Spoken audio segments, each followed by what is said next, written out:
সাবধান, তারেক রহমানের বক্তব্য পরিষ্কার, এখানে কোন ধরনের যোগদান হবে না। 22-17 বছর যখন লড়াই করতে পেরেছেন, এত ত্যাগ স্বীকার করে রাস্তায় দাঁড়িয়ে বুকে হাত দিয়ে লড়াই করতে পেরেছেন, পুলিশের চোখে আওয়ামী লীগের চোখে চোখ রেখে লড়াই করতে পেরেছেন, এখন নতুন করে বিএনপিতে নতুন কর্মীর কোনো প্রয়োজন নাই, এরাই যথেষ্ট। কথা যদি না শোনেন, তারেক রহমানের নির্দেশনা যদি বুঝতে ব্যর্থ হন, আবারও আপনাদের সাথে আমাদের দেখা হবে। তখন এরকম না হওয়ার কাতারে যেন আপনাদের কারোর সাথে আমার দেখা না হয়। এবং এই কথা আমার ক্ষেত্রেও কার্যকর। আমি যদি তার নির্দেশনা বুঝতে ব্যর্থ হই, নির্দেশনা মানতে ব্যর্থ হই, আমিও না হওয়ার কাতারেই হয়তো আপনাদের সাথে দেখা হবে।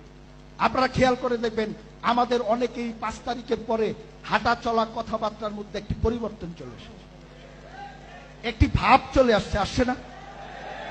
অনেকেরই কিন্তু জামা কাপড়ের ঠিক নাই, কারো কলার উল্টে গেছে, কারো শার্টের বুতাম খুলে গেছে, কারো চশমা কপালে উঠে গেছে। কি ভাই ওঠে নাই? উঠছে? আচ্ছা, এখন আসেন।